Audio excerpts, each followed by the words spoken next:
બલિ ધ્યાન રાખજે હો, તને આ જે વામન દેખાય છે ને એ વામન નથી, એ તારી સાથે છળ કરી કપટ કરી અને 3 ડગલાની અંદર તારું સર્વસ્વ લઈ લેશે. અને ત્યારે બલિ રાજાએ બહુ સરસ જવાબ આપ્યો. વૈષ્ણવો સાંભળવા જેવો જવાબ છે.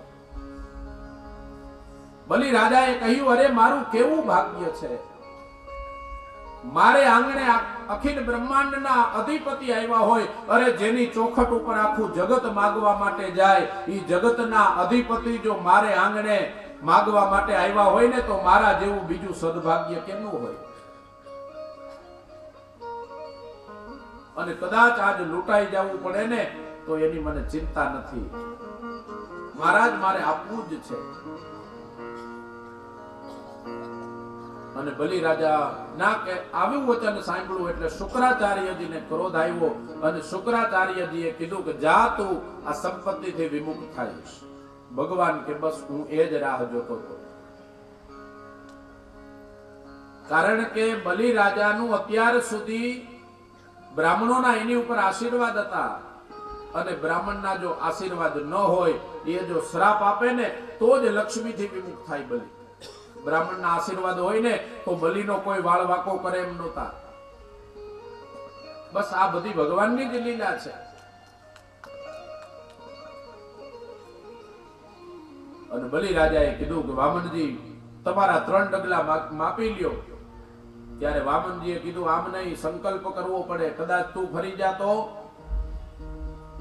અને એ સમયે એવી એક કથા આવે છે કે જારીજીમાંથી જ્યાં જલ આપવા જાય સંકલ્પ માટે, તો જારીજીના નાલચાની અંદર શુક્રાચાર્યજીએ પ્રવેશ કર્યો અને જલ પડતું નથી. એટલે ભગવાન કે આમાં કાંઈક કચરો આવી ગયો લાગે, એટલે દર્ભની સળી લઈ અને અંદર વરાવી તો અંદર શુક્રાચાર્યજીની એક આંખ ફૂટી ગઈ. આપણે આવું માનીએ છીએ, પણ ખરેખર આ સત્ય નથી હો. આ કથાનો સાર સમજવા જેવો છે. ભગવાન આ દ્વૈત ભાવનો નાશ કર્યો છે કે આપવા વાળો કોક, લેવા વાળો કોક, તો મહારાજ તમે શું કામ આડો પગ કરો છો? ભગવાન થોડા કઈ બ્રાહ્મણની આંખને ફોડે. ભગવાન તો ખુદ એમ કે બ્રાહ્મણા હા મામકી તનુહુ, બ્રાહ્મણો મારું શરીર છે. તો કઈ ભગવાન થોડા આંખને ફોડે? આમ જારીજીમાંથી જલ પડ્યું, સંકલ્પ કર્યો, અને જ્યાં સંકલ્પ કર્યો અને કીધું કે તમારા 3 ડગલા માપી લ્યો, અને ત્યારે ભગવાન વામનમાંથી વિરાટ બની ગયા. દેવતાઓ જય જયકાર કરવા લાગ્યા. બોલીએ શ્રી વિરાટ નારાયણ ભગવાન કી જય. અને ભગવાને પહેલા ડગલાની અંદર ઉપરના 7 લોકને માપી લીધા. બીજા ડગલાની અંદર પૃથ્વીના બધા જ લોકોને માપી લીધા. અને પછી ભગવાને કીધું કે બલિ યાદ કર, તે 3 ડગલા આપવાનું કીધું છે, હજી 1 ડગલું બાકી છે, બોલ ક્યાં મૂકું? બલિ રાજા મૂંઝાણા, હવે શું કરવું? બધું તો લેવાઈ ગયું છે. ત્યારે બલિ રાજાના જે પત્ની હતા ને, એમણે આવીને કીધું કે નાથ તમે શું કામ ચિંતા કરો છો? હજી આપણે બાકી છીએ, તમે તમારી જાતનું અર્પણ કરી દો, સ્વને અર્પણ કરો. અને ત્યારે બલિ રાજાએ કીધું કે પ્રભુ આપનું 3જું ચરણ મારા મસ્તક ઉપર પધરાવો. અને ત્યારે પ્રભુએ બલિ રાજાના મસ્તક ઉપર 3જું ચરણ પધરાવ્યું. આ કથા બહુ સમજવા જેવી છે. પ્રભુ આ 3જા ડગલાથી વધારે રાજી થયા, કારણ કે પ્રભુ સર્વ આપો ને એમાં પ્રસન્ન નથી, રાજી નથી, પણ સ્વ નિવેદન ન થાય ને ત્યાં સુધી બધું અધૂરું છે. અને નવદા ભક્તિની અંદર પણ 9મી ભક્તિ છે સખ્યમ આત્મનિવેદનમ. આજે બલિ રાજાની આત્મનિવેદન ભક્તિ સિદ્ધ થઈ. સુખદેવજી મહારાજ વર્ણન કરે કે ત્યારબાદ સત્યવ્રત રાજાની ઉપર અનુગ્રહ કર્યો. બલિ રાજાને સુતલનું રાજ્ય સોંપ્યું. અને બલિ રાજાએ કીધું કે પ્રભુ તમારે મારા દ્વારપાળ બનવું પડશે. ત્યારે ભગવાન ખુદ બલિ રાજાના દ્વારપાળ બન્યા ઘણો સમય વીતો અને વૈકુંઠની અંદર ભગવાન પાછા ના આવ્યા ને એટલે લક્ષ્મીજીએ નારદજીને પૂછ્યું કે નારદ, આ પ્રભુ ક્યાં બિરાજે છે? તો કે બલિરાજાના દ્વારપાળ બનીને બેઠા છે. અને ત્યારે શ્રાવણ મહિનો આવ્યો. શ્રાવણ સુદ પૂનમના દિવસે લક્ષ્મીજીએ બલિરાજાને રાખડી બાંધી, રક્ષા પોટલી બાંધી અને બલિરાજાએ કીધું, બેન તારે શું જોઈએ?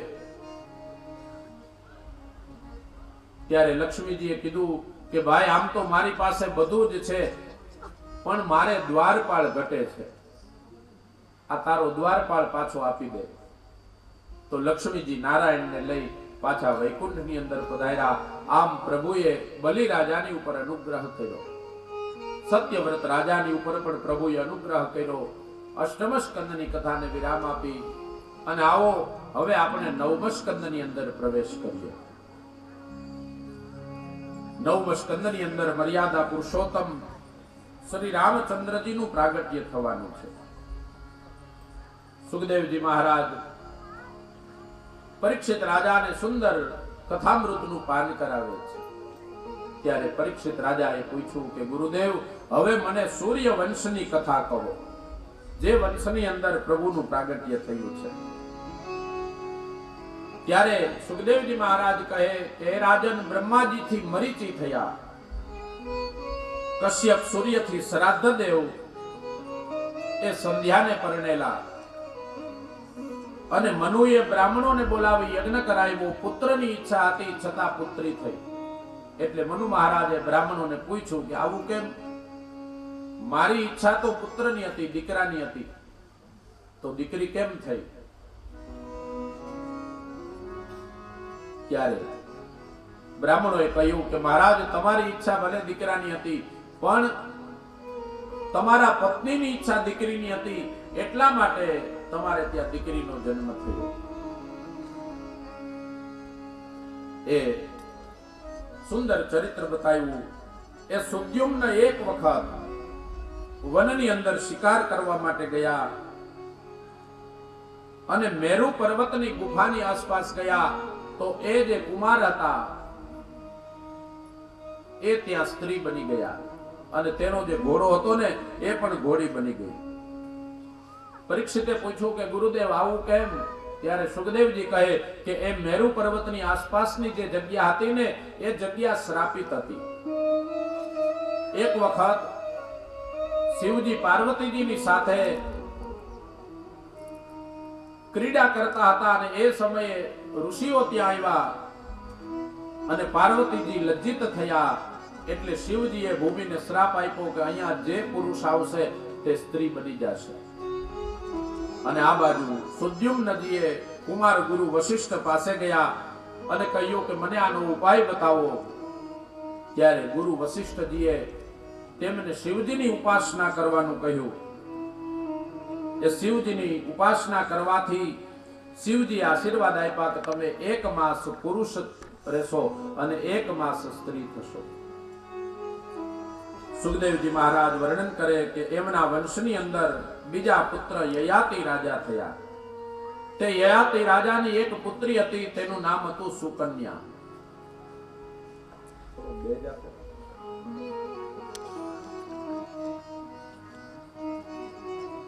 એ સુકન્યા પોતાના પિતાની સાથે એક વખત એક ઋષિના આશ્રમની અંદર ગયા અને આશ્રમની અંદર ગયા તો ત્યાં એક રાફડો માટીનો હતો, એની અંદર 2 ચળકતા પદાર્થ દેખાણા. એટલે સુકન્યાએ એક કાંટો લઈ એ કાંટાને એની અંદર ભરાયો તો એની અંદરથી લોહી નીકળવા લાગ્યું. અને આ બાજુ સુકન્યા વગેરે પોતાના નગરની અંદર પાછા આવ્યા અને જ્યારે રાજ્યમાં પાછા આવ્યા તો રાજ્યના દરેક લોકો દુખી થવા લાગ્યા. એટલે યયાતિ રાજાએ પૂછ્યું કે કોઈએ આશ્રમની અંદર મર્યાદાનો ભંગ કર્યો છે? કોઈ ત્યાં અપરાધ તો નથી કર્યો ને? ત્યારે સુકન્યાએ કહ્યું કે હા, મેં એક રાફડો હતો, તેની અંદર 2 ચળકતા પદાર્થ હતા, તેની અંદર કાંટો ભરાયો અને તેમાંથી લોહી નીકળ્યું.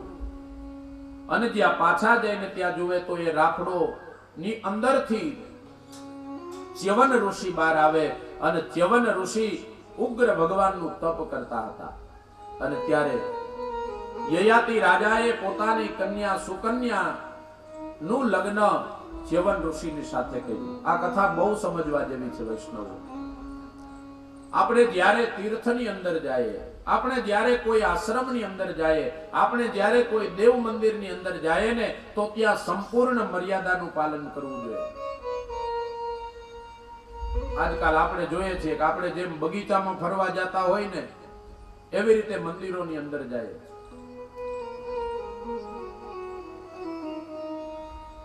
પહેલી વાત, તમે જ્યારે મંદિરે દેવ દર્શન કરવા માટે જાઓ ને, તો તમે સંપૂર્ણ અંગને ઢાકેલું હોવું જોઈએ, સંપૂર્ણ વસ્ત્ર પહેરીને જવું જોઈએ દેવ દર્શને જાઓ ત્યારે. આજકાલ તો આ બરમુડા ને આટલું એવું બધું નીકળ્યું છે, આવા કપડા પહેરીને આપણે મંદિરે જાય. આ મંદિરની મર્યાદાનું ઉલ્લંઘન છે. ત્યાંની જે મર્યાદા હોય, ત્યાં જે દેવત્વ છે, એ દેવત્વ જાળવી રાખવું ની આપણી ફરજ છે. તમે જુઓ તો ખરા, મંદિરની અંદર તમે જાઓ ને, તમે એમાં કેટલી શાંતિ મળે છે, તમને ત્યાં કેટલી પોઝિટિવ ઉર્જા મળે છે. પણ આપણે એની મર્યાદાનો ભંગ કરીએ છીએ. તમે મંદિરની અંદર જાઓ ને એટલે કંઈક એક પ્રકારનો અલૌકિક આનંદ આવે, તમને ત્યાં બેસવું ગમશે.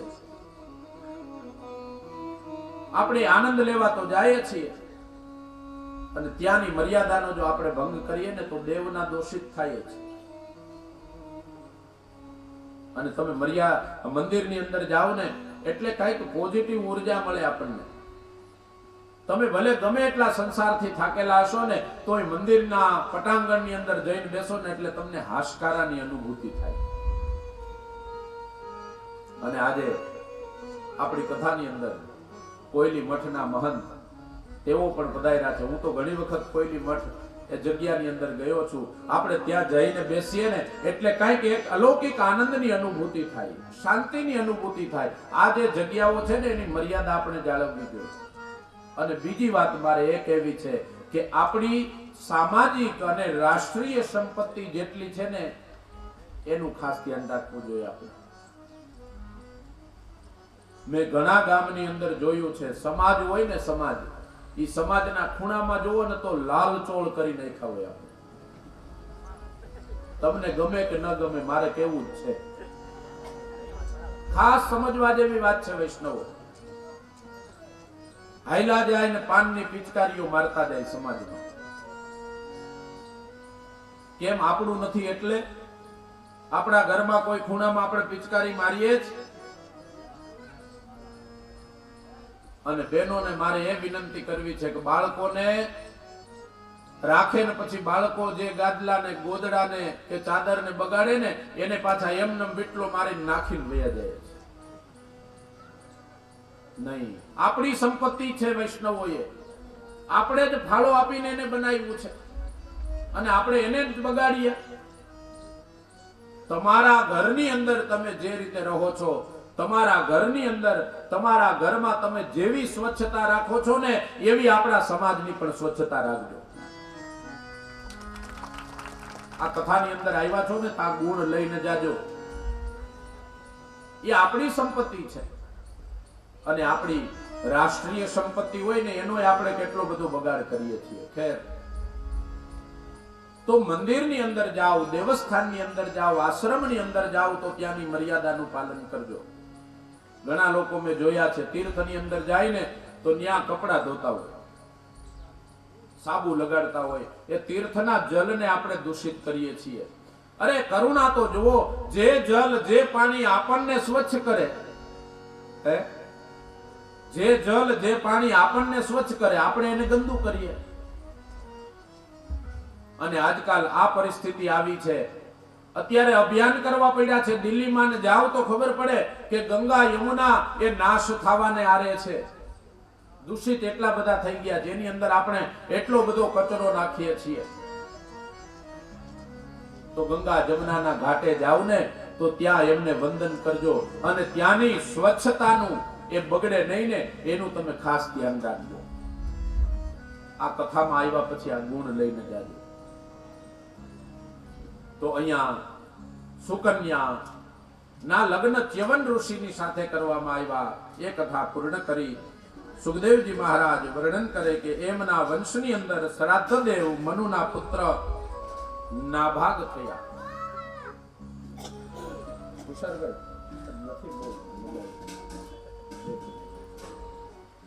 સેટિંગ કરજો, સંભળાય થોડું બેજ ઘટે. શ્રાદ્ધદેવ મનુના પુત્ર નાભાગ થયા. નાભાગના જેટલા ભાઈઓ હતા ને એ બધા જ ભાઈઓએ પિતાની સંપત્તિનો ભાગ પાડી લીધો.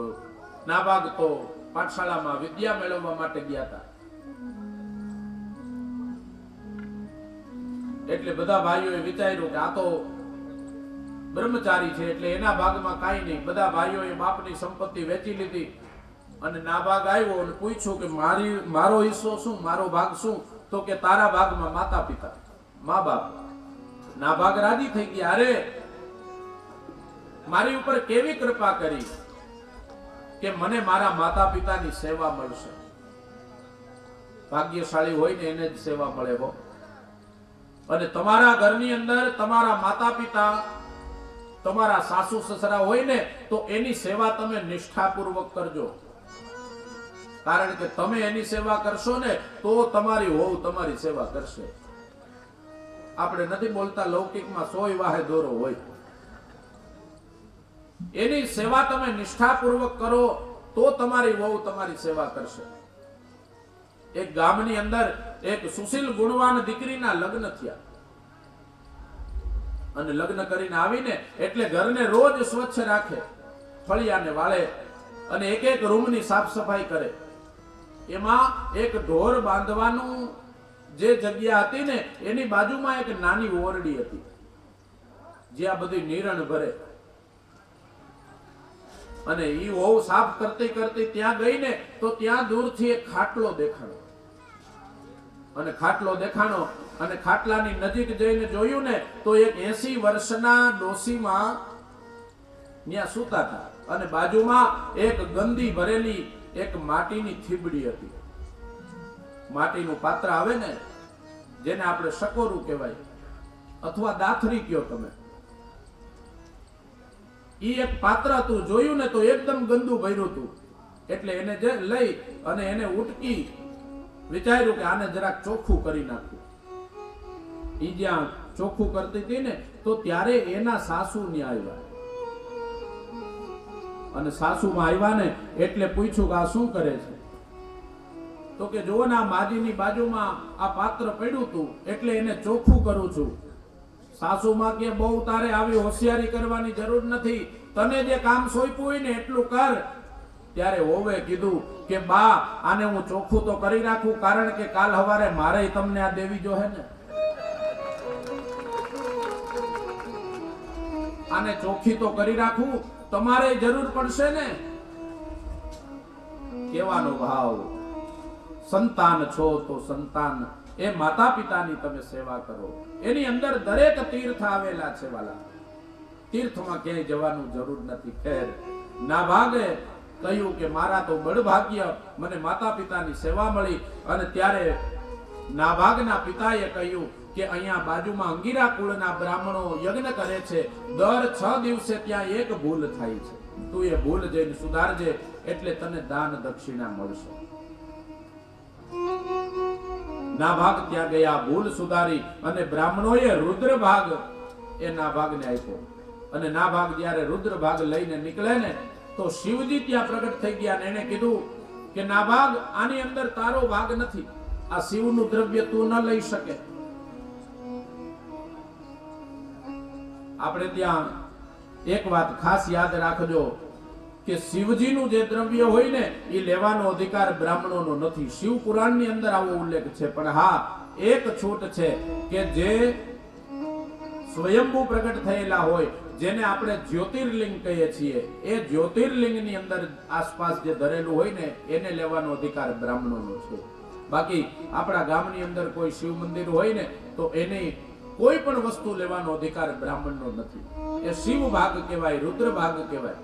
અને આ ના ભાગે લીધો એટલે શિવજીએ કહ્યું કે આ ભાગ તારાથી ન લેવાય. અને પછી શિવજીએ તેને ઘણું બધું દ્રવ્ય આપ્યું.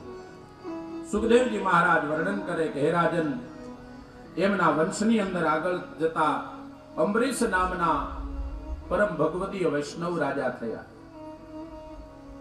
અને અંબરીશ રાજા એ પોતાના ઠાકોરજીની સુંદર રીતે ભાવથી સેવા કરતા હતા.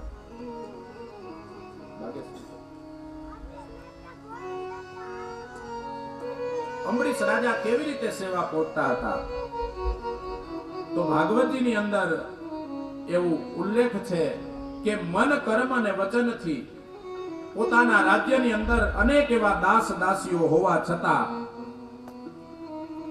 તે પોતે જ ઠાકોરજીની સેવા પહોંચતા હતા. હજારો દાસ દાસીઓ પણ છતાંય પોતે જ ફૂલ ઘરની સેવા પહોંચે, પોતે જ ઠાકોરજીની સામગ્રી સિદ્ધ કરે, પોતે જ ઠાકોરજીના મંદિરની બુહારી કરે.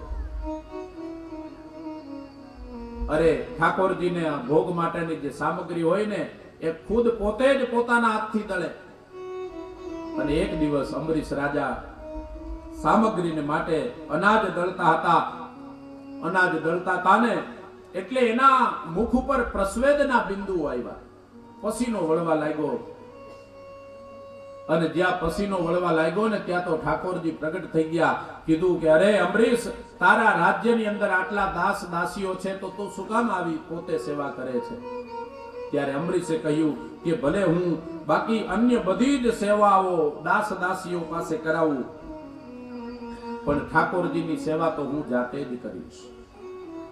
આ કથા ખાસ સમજવા જેવી છે વૈષ્ણવો. તમારા ઘરની અંદર ગમે તેટલી સાહેબી હોય, તમે ઘરના બધા જ કાર્યો સેવકોની પાસેથી કરાવજો, પણ ઠાકોરજીની જેટલી સેવાનો પ્રકાર છે ને તમે જાતે જ કરજો. શ્રી વલ્લભે આ જ આજ્ઞા કરી છે. અને ખાલી આજ્ઞા નથી કરી, શ્રી વલ્લભ પોતે જાતે જ સેવા પહોંચતા. શ્રી ગુસાઈજી ચરણ પણ પોતે જ જાતે સેવા પહોંચતા. બાકી બધી સેવા ભલે કરો, પણ મેં તો ઘણા ઘરની અંદર જોયેલું છે. ઘણા સારા મહાનગરોની અંદર જાય ને એટલે બંગલાની અંદર જાય, મોટા શેઠ હોય એમ કે મહારાજ જો આ કામ છે ને માણસો કરે, કચરા પોતા આ કરે, કપડા આ ધોવે, અને અહીંયા જે મંદિરમાં ભગવાન રાખ્યા છે ને એની સેવા કરવા માટે એક બ્રાહ્મણ રાખ્યા છે, એ સેવા પૂજા કરે. તો તમારે શું કરવાનું? તો કે ખાઈ પીને આનંદ કરવાનો. બધું કાર્ય ભલે કરાવો, પણ ઠાકોરજીની સેવા પોતે જાતે જ કરજો. અંબરીશ રાજા પોતે જ ઠાકોરજીની સેવા પહોંચે છે. અને એક દિવસ અંબરીશ રાજાને નિયમ હતો કે વર્ષની જેટલી એકાદશી આવે ને પોતે જાતે જ તેનું વ્રત કરે. અને એક દિવસ એકાદશીનું વ્રત હતું અને બીજે દિવસે દ્વાદશી થતી હતી. અને જ્યાં એનું પારણું કરવા જાય ત્યાં તો દુર્વાસા ઋષિ પધાર્યા. દુર્વાસા ઋષિ પધાર્યા. અંબરીશ રાજા કહે ખૂબ જ પ્રસન્નતાની વાત છે. એકાદશીના વ્રતનો ખૂબ જ મહિમા બતાવ્યો છે વૈષ્ણવ. પણ એકાદશી કઈ રીતે થાય? દસમના દિવસે માત્ર ખીર ખાવાની, એકટાણું કરવાનું, એકટાણાની અંદર ખીર ખાવાની, અને એકાદશીના દિવસે જલ પણ નહીં લેવાનું, અને દ્વાદશીના દિવસે પાછી ખીર ખાઈ અને એકટાણું કરવાનું. આ રીતે જો કરવામાં આવે ને તો એને એકાદશી કહેવાય. આપણે જે કરીએ જ ને એને એકાદશી ન કહેવાય. બપોર થયું ને બટેટા આવ્યા, કેટલી જાતના આપણે ફરાળ લઈએ અને પાછા ગાઈએ પણ ખરા, ધન્ય એકાદશી, એકાદશી કરીએ તો વૈકુંઠ પામીએ.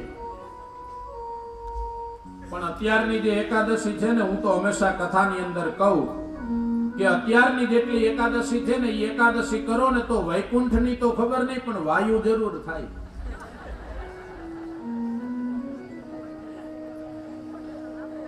એટલા બધા બટેટા માંડવીના દાણા, એમાં હવે તો ફરાળી આઈટમનું એટલું બધું આપણે સંશોધન કર્યું, જેટલી બીજી વાનગી મળે ને એવી જ સામે ફરાળી બનાવી, કઈ ઘટવું ન જોઈએ. ફરાળી ભેળ આવે,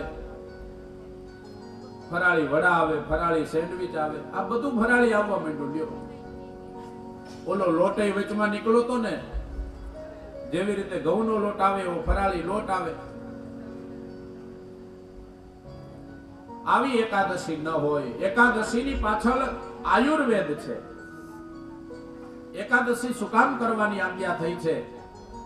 વિજ્ઞાન અને અત્યારનું આયુર્વેદ એમ કહે છે કે તમે 15 દિવસ સુધી રોજ બધું જમો ને, એનાથી તમારા શરીરની અંદર રોગ આવવાની શક્યતા છે. પણ તમે જો એક ઉપવાસ કરો ને એટલે તમારું પેટ છે ને એકદમ ચોખ્ખું થઈ જાય, અને પેટ ચોખ્ખું થઈ જાય ને એટલે શરીરમાં કોઈ દિવસ રોગ ન આવે. અને એકાદશી એટલે 5 જ્ઞાનેન્દ્રિય, 5 કર્મેન્દ્રિય અને 11મું મન ભગવાનને સમર્પિત કરવું ને, એનું નામ જ એકાદશી છે. ઉપવાસ કરવો.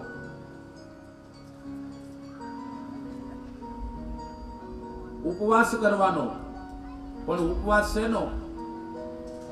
અન્નનો જ કરવાનો ખાલી? ઉપવાસ ખાલી અન્નનો જ ન હોય વાલા. ઉપવાસ છે ને એ ઘણો બધો હોય. કહેવાનો ભાવ કે અમરીશ રાજા એકાદશી નું વ્રત કરે છે, અને દ્વાદશી ના દિવસે દુર્વાસા મુનિ પધાર્યા, અને દુર્વાસા ઋષિએ કહ્યું કે આપણે સાથે પારણા કરશું. દુર્વાસા ઋષિ ગંગાજીમાં સ્નાન કરવા માટે ગયા. ઘણો સમય વીતો, પાછા ન આવ્યા. અને આ બાજુ અમરીશ રાજાએ વિચાર્યું કે હવે જો પારણું નહીં થાય તો આખા વર્ષની એકાદશીનું મને ફળ નહીં મળે. બ્રાહ્મણોને બોલાવ્યા અને પૂછ્યું કે હવે શું કરવું? ત્યારે બ્રાહ્મણોએ કહ્યું કે તમે જારીજીનું જલ લઈ લો અને એક તુલસી પત્ર લઈ લો, એટલે તમારા એકાદશીના પારણા થઈ ગયા કહેવાય. અને જલ, તુલસી પત્ર જ્યાં લેવા જાય ને ત્યાં તો દુર્વાસા ઋષિ આવ્યા. અને દુર્વાસા ઋષિ એટલે ક્રોધનું ઘર. ઋષિ કે તે મને નિમંત્રણ આપ્યું ને મારી પહેલા તો પારણું કરે છે. દુર્વાસા ઋષિને ક્રોધ આવ્યો. પોતાની જટા પછાડી અને જટામાંથી કૃત્યા નામનો અગ્નિ પ્રગટ કર્યો, અને કૃત્યાને કહ્યું કે તમે અમરીશને જઈને બાળો. આ બધી દુર્વાસાની માયા છે. આ અમરીશનો મહિમા વધારવા માટે થઈને આ લીલા કરી છે. અને કૃત્યા જ્યાં અમરીશને બાળવા જાય ત્યાં તો અમરીશ શ્રી કૃષ્ણ શરણમ મમ, શ્રી કૃષ્ણ શરણમ મમ એ મંત્ર બોલે, અને ત્યાં તો ભગવાનનું સુદર્શન ચક્ર પાછળ આવ્યું. અને કૃત્યાને સુદર્શને બાળી નાખી, અને સુદર્શન દુર્વાસાની પાછળ દોડ્યું. અને દુર્વાસા વૈકુંઠની અંદર જાય અને પ્રભુને કહે કે પ્રભુ મને આમાંથી બચાવો. ત્યારે ભગવાને કહ્યું કે અમરીશ, એ સુદર્શન તો મેં અમરીશની સેવાની અંદર પધરાવ્યું છે, તો તમે અમરીશની પાસે જાઓ. અને અમરીશ રાજાની પાસે જાય ત્યાં તો અમરીશ રાજાએ કહ્યું કે મારા તો અહોભાગ્ય છે કે આજના દિવસે આપ જેવા પવિત્ર ભૂદેવ પધાર્યા છે. આમ અમરીશ રાજા એકાદશીના વ્રત કરતા હતા અને ઠાકોરજીની સેવા પહોંચતા હતા. અને અમરીશ રાજાનું સેવ્ય સ્વરૂપ મેં એવું વિદ્વાનોની પાસેથી સાંભળેલું છે. ખાસ સાંભળજો વૈષ્ણવો. અમરીશ રાજા જે સ્વરૂપની સેવા પહોંચતા હતા એ સ્વરૂપ અત્યારે કાંકરોલીની અંદર બિરાજે છે. એ અમરીશ રાજાના સેવ્ય સ્વરૂપ ઠાકોરજી છે. અને બીજી એક વાત, અમરીશ રાજાને ત્યાં કેટલા વૈષ્ણવો પ્રસાદ લેતા ખબર? તમને કદાચ જાણીને આશ્ચર્ય થશે. ત્યાં જ્યારે મનોરથ થતો ત્યારે એટલા બધા વૈષ્ણવો પ્રસાદ લેતા, 52 મણ મરીનો ભોગ ત્યાં થતો. હવે 52 મણ મરી, બહેનોને ખબર હોય કે 5 જણાની રસોઈ હોય ને તો એમાં વધીને 8 થી 10 દાણા જ મરીના નખાય. હવે 52 મણ મરી તીખા એનો ભોગ ધરાય તો કેવડો મોટો મનોરથ થતો હશે. એટલા બધા વૈષ્ણવો ત્યાં સમાધાન થતું, એટલા બધા વૈષ્ણવો ત્યાં પ્રસાદ લેતા. આવા પરમ ભગવદીય અમરીશ રાજાનું ચરિત્ર બતાવ્યું. સુખદેવજી મહારાજ વર્ણન કરે કે એમનાથી 11મી પેઢીએ સગર નામના રાજા થયા. સગર રાજા એ 99 યજ્ઞ જ્યારે પૂર્ણ કર્યા, 100મો યજ્ઞ ચાલતો હતો, ત્યારે એ યજ્ઞનો ઘોડો લઈ ઇન્દ્ર મહારાજ કપિલ મુનિના આશ્રમની અંદર એ ઘોડાને બાંધ્યો અને ઘોડાને ગોતવા માટે સગર રાજાના 60,000 પુત્રો એ ઘોડાને ગોતવા માટે ગયા.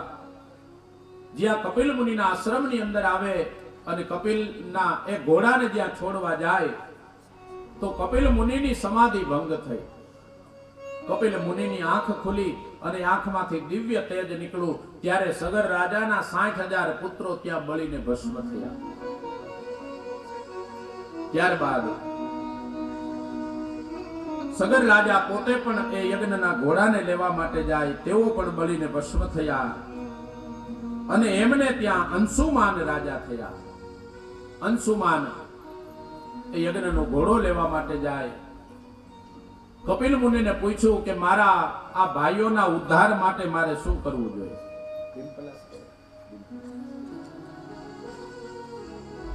મારા આ ભાઈઓના ઉદ્ધાર માટે મારે શું કરવું? ત્યારે કપિલ મુનિએ કહ્યું કે જો ગંગાજી આ ભૂતલ ઉપર પધારે તો જ તમારા આ પૂર્વજોનો ઉદ્ધાર થાય. અને અંશુમાલે ગંગાજીનું ઉગ્ર તપ કર્યું, એનું મૃત્યુ થયું. એમના પુત્ર દિલીપે પણ ગંગાજીનું તપ કર્યું, એમનું મૃત્યુ થયું. એમને ત્યાં ભગીરથ રાજા થયા અને ભગીરથ રાજાએ ગંગાજીની ઉગ્ર તપ કર્યું અને ગંગાજી પ્રસન્ન થયા. કીધું કે શું જોઈએ માગો. ત્યારે ભગીરથ રાજાએ કહ્યું કે માં, મારા પૂર્વજોનો ઉદ્ધાર કરવા માટે આપ આ ભૂતલ ઉપર પધારો. ત્યારે ગંગાજીને અભિમાન હતું કે ભગીરથ હું આવું તો ખરી, પણ મારા વેગને કોણ ઝીલશે? મારા પ્રવાહને કોઈ નહીં ઝાલી શકે. અને ત્યારે ભગીરથ રાજાએ શિવજીનું ઉગ્ર તપ કર્યું, શિવજીને પ્રસન્ન કર્યા. શિવજીએ કહ્યું કે માગો. ત્યારે ભગીરથ રાજાએ કીધું કે પ્રભુ, મારા પૂર્વજોના ઉદ્ધાર માટે મારે ગંગાજીને પધરાવવા છે, તો એના વેગને, એના પ્રવાહને આપ જટાની અંદર ધારણ કરો. અને આ બાજુ ગંગાજીનો પ્રવાહ આવવા લાગ્યો અને પ્રવાહ આવતા આવતા ગંગાજીને અભિમાન હતું. ભગીરથ રાજા આગળ ચાલતા હતા અને ત્યારે માર્ગમાં જન્નુ ઋષિ આવ્યા. જન્નુ ઋષિને કીધું આગાર્યો, આ ગંગા તમને તાણી જશે. અને ત્યારે જન્નુ ઋષિએ એક આચમનની અંદર ગંગાજીને પી ગયા. ગંગાજીનું અભિમાન ઓગળી ગયું. અને ભગીરથ રાજાએ જન્નુ ઋષિને કહ્યું કે પ્રભુ, આ ગંગાજીને પ્રગટ કરો, મારા પૂર્વજોનો મારે ઉદ્ધાર કરવો છે. અને ત્યારે જન્નુ ઋષિએ પોતાનો જાંઘ ચીરી, સાથળ ચીરી અને ગંગાજીને પાછા પ્રગટ કર્યા. એટલે આજ ગંગાજી થયા જાહ્નવી ગંગા. અને ગંગાજી આગળ ચાલ્યા અને ગંગાજી શિવજીની જટાની અંદર ગયા. અને શિવજીની જટાની અંદર ગયા ને તો આખા ગંગાજી સમાઈ ગયા. આજ ગંગાજી એની અંદર ફરે છે, એને નીકળવાનો ક્યાંય માર્ગ નથી મળતો. ફરીથી ભગીરથ રાજાએ કહ્યું કે પ્રભુ, એક લટને છોડો અને ગંગાજીને મારે ભૂતલ ઉપર પધરાવવા છે. ત્યારે શિવજીએ જટામાંથી એક લટ છોડી. ગંગાજી ફરીથી આવવા લાગ્યા અને ગંગાજી જ્યારે ભૂતલ ઉપર પધાર્યા તો ત્યાં કપિલ મુનિના આશ્રમની અંદર જે રાખનો ઢગલો પડ્યો હતો, એને જ્યારે ગંગાજીનો સ્પર્શ થયો તો એમાંથી દિવ્ય પુરુષો પ્રગટ થયા અને એ બધા ભગવાનના ધામની અંદર ગયા. આવો સુંદર ગંગાજીનો મહિમા છે. બોલીએ શ્રી ગંગા મૈયા કી જય. આમ ગંગાજીનું અવતરણ થયું. એમના વંશની અંદર અનેક એવા રઘુ વગેરે રાજાઓ થયા. એમને ત્યાં અજ થયા અને અજને ત્યાં દશરથ નામના રાજા થયા. દશરથ નામના રાજા છે એ અયોધ્યાની ગાદી ઉપર બેસે છે. ત્રણ એમને રાણીઓ છે. એવા અવધપુરની અંદર એમના રાજા દશરથ છે. દશરથને જોઈ અને તુલસીજીની કલમ ચાલે છે. અવધપુરી રઘુ કુલ મનિરાઉ. અવધપુરી રઘુ કુલ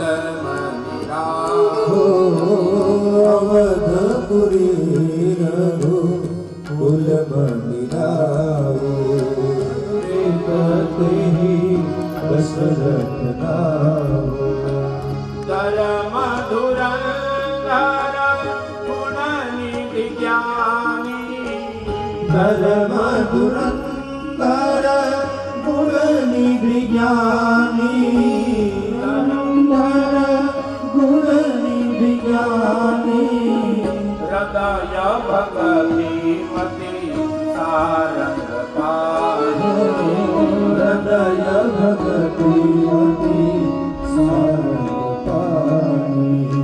તુલસીદાસજી કહે અયોધ્યાના રાજા છે જેનું નામ છે દશરથ. અયોધ્યા એટલે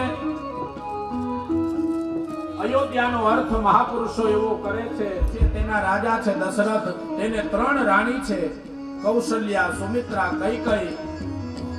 પ્રજા બહુ સુખી છે, રાજા ખૂબ જ સુખી છે, પણ એક જ વાતનું દુઃખ છે. એક બાર ભૂપતિ મન માહી, એક બાર ભૂપતિ મન માહી, હે જાની મોર ચારણ લાગ કરી દિન વિસાવા. निज सुख दुख सब गुरु ही सुनायहूँ, कही वशिष्ठ बहु विधि समझायहूँ. धरहूँ धीर होई सुख चार, त्रिभुवन विदित भगत भयहारी. દશરથ રાજાને મોટી ચિંતા છે. 3 રાણીઓ છે, પણ અયોધ્યાની ધુરાને સંભાળે, રાજગાદીને સંભાળે એવો એક દીકરો નથી. આ ચિંતા થઈ અને એક દિવસ પોતાના ગુરુના દ્વારે ગયા અને ગુરુના દ્વારે જઈ ચિંતા વ્યક્ત કરી. ત્યારે ગુરુએ કહ્યું કે મહારાજ, તમે ચિંતા ન કરો, તમારે ત્યાં એક નહીં 4 સંતાન થશે. તમે પુત્ર તનું યજ્ઞ કરાવો, પુત્રેષ્ઠી યજ્ઞ કરાવો. અને ત્યારે શૃંગી ઋષિને બોલાવવામાં આવ્યા. પુત્રેષ્ઠી યજ્ઞ થયો. યજ્ઞની અંદર આહુતિઓ અપાવવા લાગી, વાતાવરણ સુગંધિત થવા લાગ્યું. અને યજ્ઞના અંતની અંદર યજ્ઞ નારાયણ પ્રભુ પ્રગટ થયા. યજ્ઞનો પ્રસાદ ચરુ આપ્યો, દશરથ રાજાને આપ્યો અને કીધું કે આ તમારા રાણીઓને આપજો, એટલે તમારે ત્યાં પુત્રની પ્રાપ્તિ થશે. યજ્ઞ નારાયણના પ્રસાદનો 2 ભાગ કર્યા. એક ભાગ કૌશલ્યાને આપ્યો અને એક ભાગમાંથી જે 2 ભાગ હતા એમાંથી સુમિત્રા અને કૈકેયીને આપ્યો. અને સુંદરાજ સુગંધિત દિવ્ય અયોધ્યાનું વાતાવરણ થવા લાગ્યું. મહિનાઓ વીતવા લાગ્યા છે અને તુલસીની કલમ ચાલે. એક પછી એક મહિના વીતવા લાગ્યા અને બરોબર ચૈત્ર માસ આવ્યો છે. નવમી તિથિ મધુમાસોનિકા, શુક્લ પક્ષ અભિજીત હરિપ્રીતા. શુક્લ પક્ષ અભિજીત હરિપ્રીતા. મધ્ય દિવસ અતિ શીતલ ધામા, મધ્ય દિવસ અતિ શીતલ ધામા. પાવન કાર લોક વિશ્રામા, પાવન કાર લોક વિશ્રામા. તુલસીદાસજી કહે એ કાળ જ્યારે લોકો બધા વિશ્રામ કરતા હતા એ સમયે અયોધ્યાની અંદર વાતાવરણ સુગંધિત થયું. ગાયોના આંચળની અંદરથી દૂધ એની મેળે નીકળવા લાગ્યું. યજ્ઞ કુંડની અંદર રહેલા યજ્ઞ નારાયણ પ્રભુ પ્રગટ થવા લાગ્યા. અને બરોબર મધ્યાહ્નનો સમય છે અને એ જ સમયે અયોધ્યાના મહેલની અંદર મર્યાદા પુરુષોત્તમ શ્રી રામચંદ્રજીનું પ્રાગટ્ય થયું. ચતુર્ભુજ નારાયણ સ્વરૂપ પ્રભુ પ્રગટ થયા. દેવતાઓ જય જયકાર કરવા લાગ્યા. બોલીએ શ્રી ભક્ત વત્સલ ભગવાનની જય.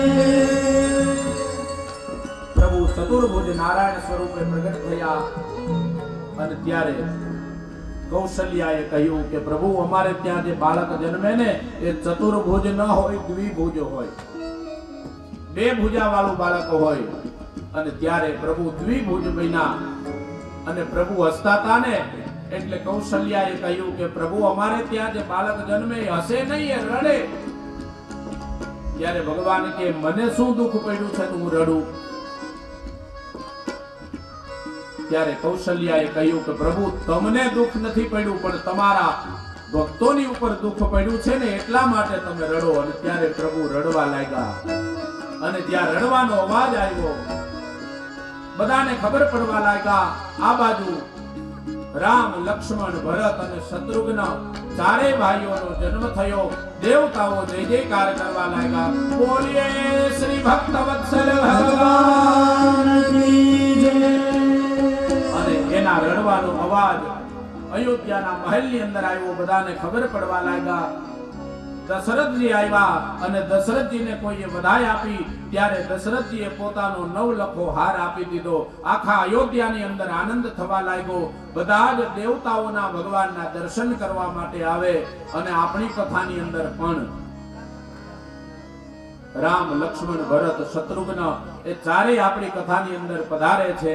તો આપણે ત્યાં ને ત્યાં જ બેઠા રહીએ અને પ્રભુની એ દિવ્ય સ્વરૂપની ઝાંખી કરીએ ભગવાનના નામ સંકીર્તનની સાથે. અને ત્યારબાદ અહીંયા આરતી પૂજા વગેરે થશે. અને પછી જે કોઈને પાંભળી ઓઢાડવી હોય, પૂજા કરવી હોય તો તેઓ અહીંયા આવી અને પૂજા કરી શકે છે. અને ત્યારબાદ આપણી કથાને આપણે વિરામ આપશું. અને બપોર પછી ઠીક 3 વાગે કથાનો પ્રારંભ. અને લગભગ 5, 5:30 ની આસપાસ આપણે જેની રાહ જોઈ રહ્યા છીએ એ નંદનંદન, યશોદાનંદન, દેવકી નંદન. તો બને શક્ય હોય તો પીળા વસ્ત્ર પહેરીને આવીએ અને પ્રભુનું આપણે સ્વાગત કરીએ.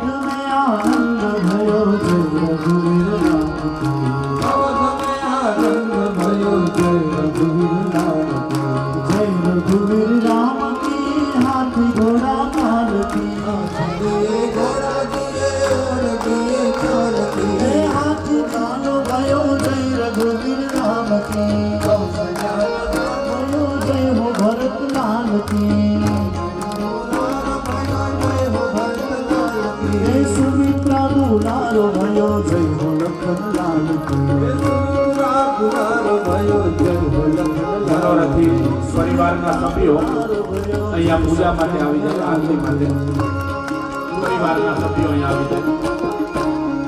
રામ લખન જાનકી જય બોલો હનુમાન કી. રામ લખન જાનકી જય બોલો હનુમાન. રામ લખન જાનકી જય બોલો હનુમાન કી. રામ લખન જાનકી જય બોલો જય રઘુરામ કી. અતિ ઘોડા પાલકી જય રઘુરામ કી. આનંદ ભાયો એ હાથી ઘોડા પાલકી જય રઘુરામ કી. હાથી ઘોડા પાલકી જય રઘુરામ કી. એ હાથી ઘોડા પાલકી જય રઘુરામ કી. એ અવધ મેં આનંદ ભાયો જય રઘુરામ કી. હાથી ઘોડા પાલકી જય રઘુરામ કી. હાથી ઘોડા પાલકી જય રઘુરામ કી. હાથી ઘોડા પાલકી રામ કી. અવધ મેં આનંદ ભાયો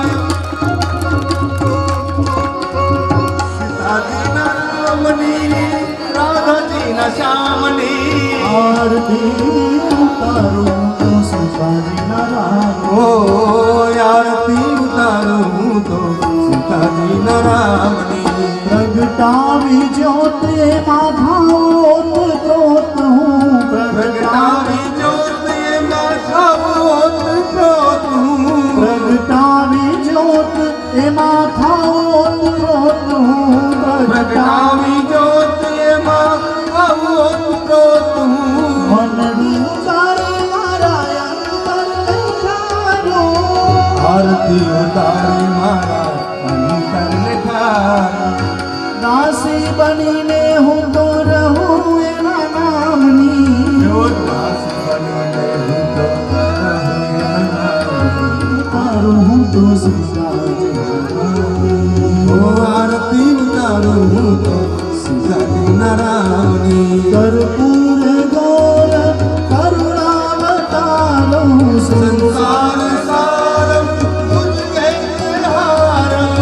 સદા વસંતમ હૃદયા ભવમ ભવાની સંતમ ભવાની. મંગલમ ભગવાન વિષ્ણુ મંગલમ ગરુડધ્વજ. મંગલમ પુંડરીકાક્ષ મંગલાય સ્તનો હરે.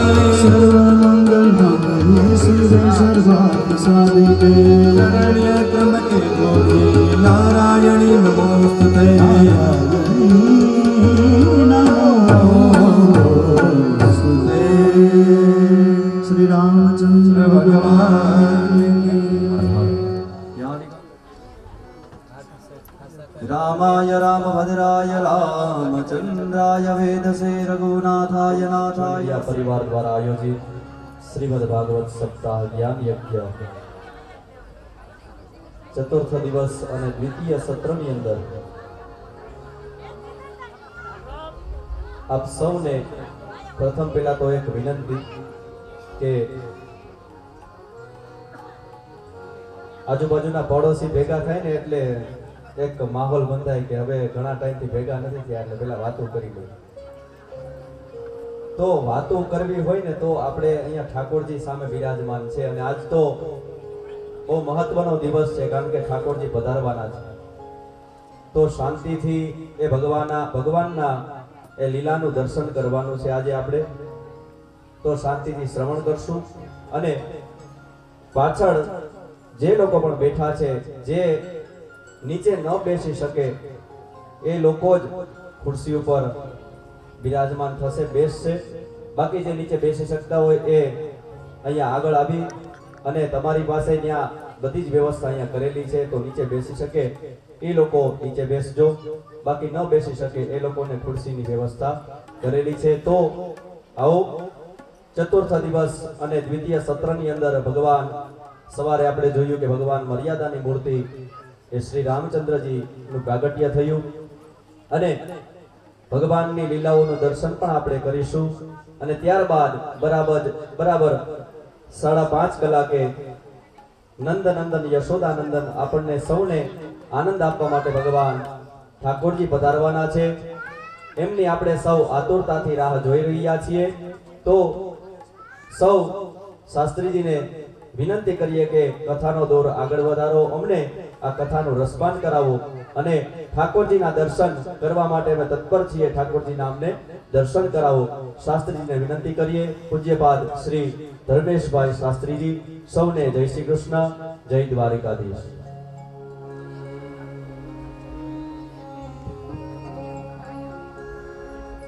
નમો ભગવતે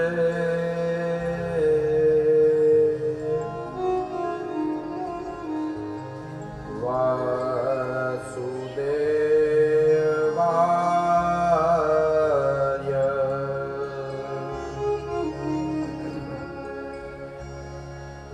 ક્લીં કૃષ્ણાય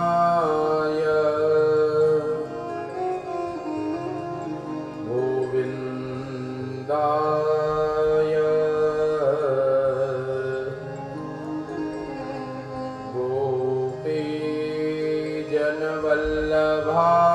ગોપીજનવલ્લભાય નમઃ.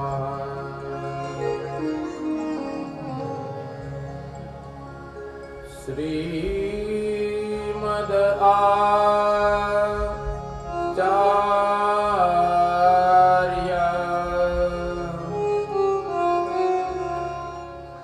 ચરણ કમલેભ્યો નમઃ. શ્રી અમને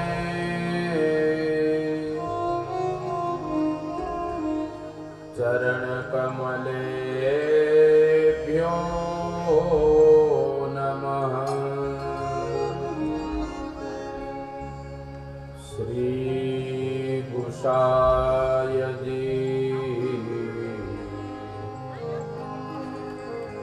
પરમ દયાલવે નમઃ.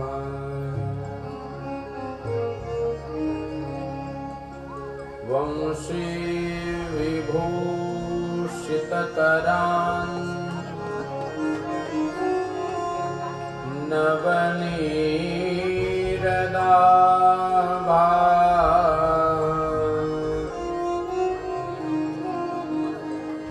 પીતાંબરા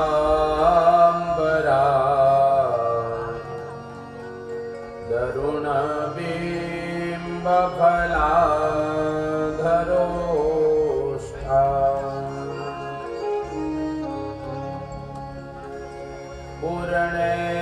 પૂર્ણેન્દુ સુંદર करमुखाद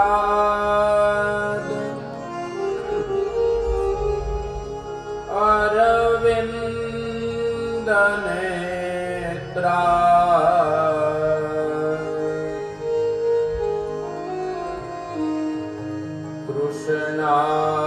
कृष्णात्परम्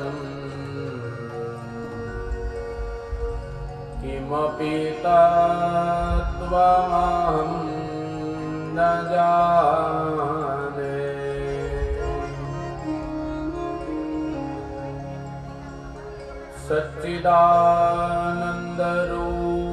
सच्चिदानन्दरूपाय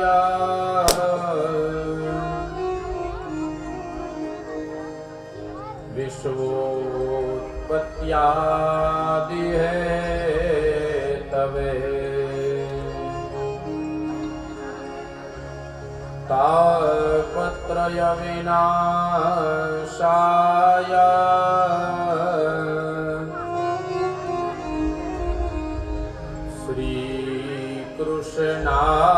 श्रीकृष्णाय वयं नुमः।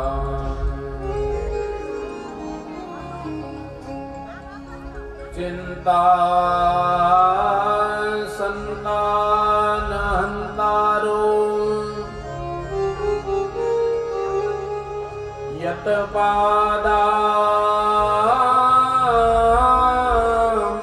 यत्पादाम्बुजरेण वा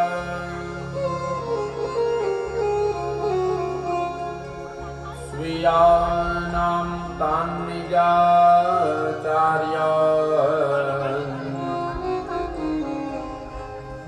प्रणमामि मुहुर्मुहुः।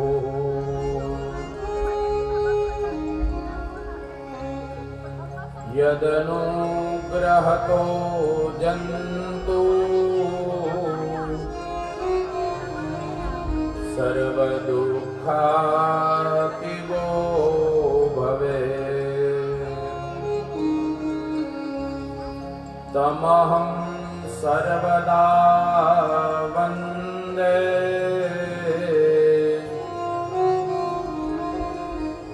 श्रीमद्वल्लभनन्दन।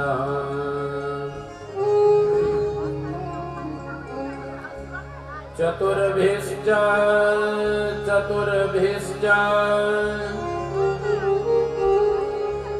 चतुर्भिश्च स्त्रिभिस्तथा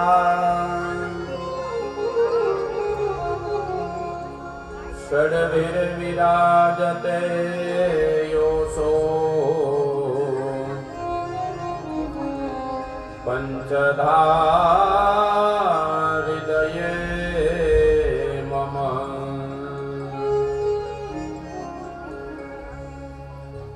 नमामि हृदये शेषे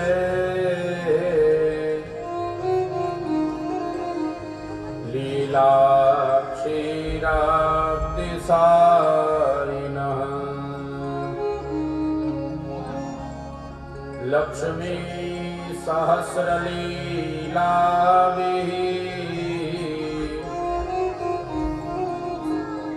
सेव्यमानं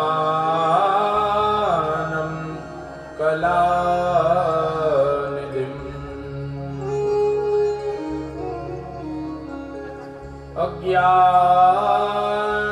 अज्ञानतिमिरान्धस्य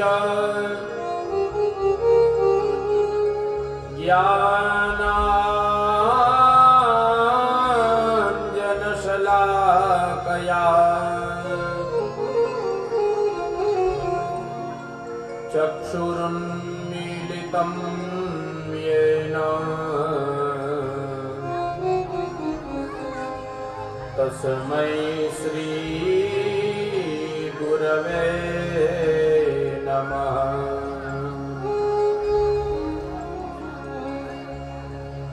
पुष्टिमार्गीय सर्वज्ञः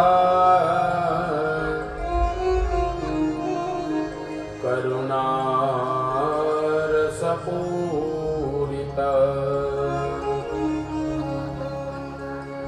श्रेष्ठ फल प्रदाता च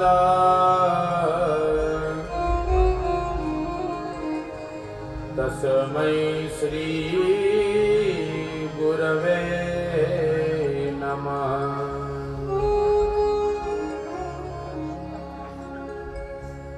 प्रभुरनंद कुमारो में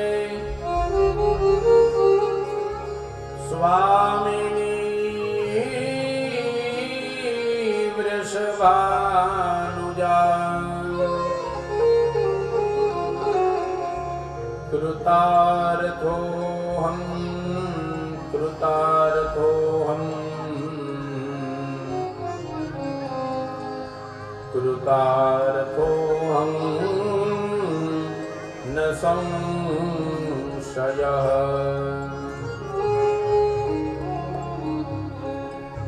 वन्दे नन्दव्रज स्त्रीणाम्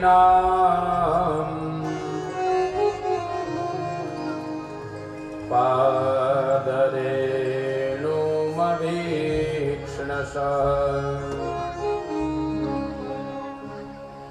यासां हरिकथोद्गीतम्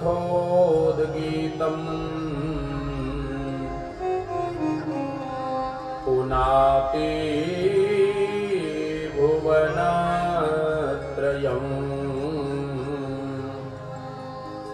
पुनाति भुवनत्रयम्।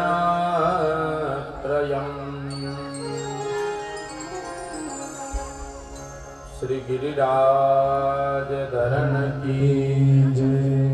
श्याम सुंदर श्री यमुने महाराज की जय। श्री वल्लभाधीश की जय। श्री गुसाय जी परम दयाल की जय। श्री सद्गुरु देव की जय। श्री रामचंद्र भगवान की जय।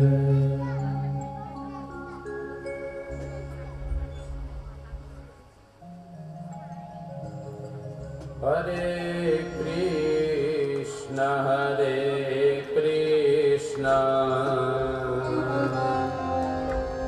कृष्ण कृष्ण हरे हरे हरे कृष्ण कृष्ण कृष्ण हरे हरे हरे कृष्ण कृष्ण कृष्ण हरे हरे हरे राम राम राम हरे कृष्ण हरे कृष्ण हरे राम राम राम हरे हरे हरे राम हरे राम हरे कृष्ण कृष्ण कृष्ण हरे हरे हरे कृष्ण कृष्ण कृष्ण